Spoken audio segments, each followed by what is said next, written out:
প্রিয় দর্শক, স্বাগত আমাদের নিয়মিত সাপ্তাহিক আয়োজন চায়না বুলেটিনে। আপনারা জানেন, চীন পৃথিবীর বৃহত্তম রাষ্ট্রগুলোর একটি। চীনের রাজনৈতিক, সমাজতান্ত্রিক, প্রশাসনিক বা কূটনৈতিক ঘটনাবহুল খবরগুলো বন্ধু প্রতিম দেশ বাংলাদেশের দর্শকদের সাথে ভাগ করে নিতেই চায়না মিডিয়া গ্রুপ সিএমজির এই বিশেষ আয়োজন। সঙ্গে আছি আমি তামান্না জেনিফার। জানিয়ে দিচ্ছি বিশেষ বিশেষ ঘটনার শিরোনাম। থাইল্যান্ডের সঙ্গে কৌশলগত সহযোগিতা আরও জোরদারের বার্তা চীনের প্রধানমন্ত্রী লি ছিয়াংয়ের।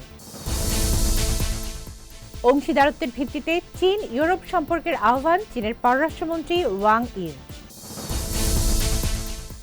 চীনের টাইফুন ও বন্যা, ক্ষতিগ্রস্ত এলাকায় উদ্ধার তৎপরতায় সেনা, পুলিশ ও দমকল বাহিনীর ব্যাপক অভিযান। চীন থাইল্যান্ড শীর্ষ নেতাদের নির্দেশনায় কমিউনিটি গঠন সুদৃঢ় হয়েছে, যা বিস্তৃত সম্ভাবনা সৃষ্টি করছে।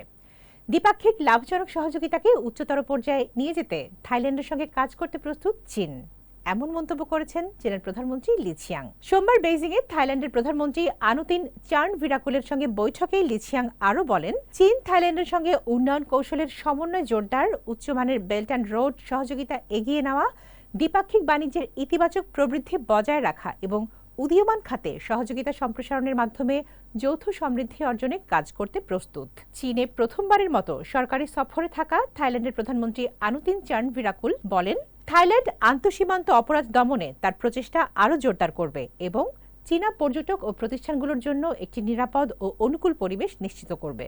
চীন ও ইউরোপের সম্পর্কের মূল ভিত্তি হওয়া উচিত অংশীদারত্ব।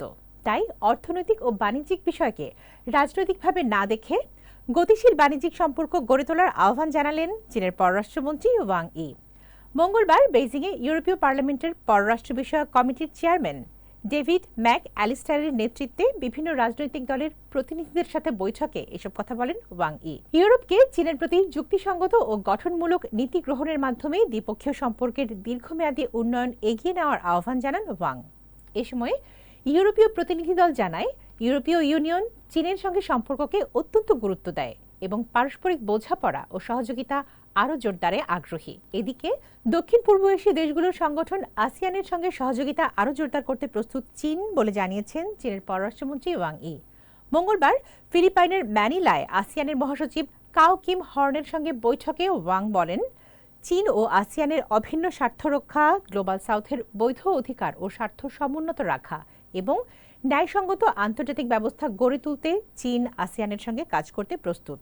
জবাবে আসিয়ানের মহাসচিব কাও কিম হর্ন বলেন, আসিয়ান চীনের সঙ্গে কৌশলগত সমন্বয় আরও জোরদার করতে বাণিজ্য, বিনিয়োগ, ডিজিটাল অর্থনীতি ও অন্যান্য ক্ষেত্রে সহযোগিতা সম্প্রসারণ এবং জনগণের মধ্যে যোগাযোগ বাড়ানোর প্রত্যাশা করে। চীনের দক্ষিণাঞ্চলীয় কুয়াংসিচুয়াং স্বায়ত্তশাসিত অঞ্চল এবং উত্তর পূর্বাঞ্চলের লিয়াওনিং প্রদেশে টাইফুনজনিত প্রবল বৃষ্টিপাত ও ভয়াবহ বন্যার ক্ষয়ক্ষতিতে উদ্ধার, ত্রাণ ও পুনর্বাসন কার্যক্রম জোরদার করেছে চীনের সশস্ত্র পুলিশ, সেনাবাহিনী ও দমকল বাহিনী।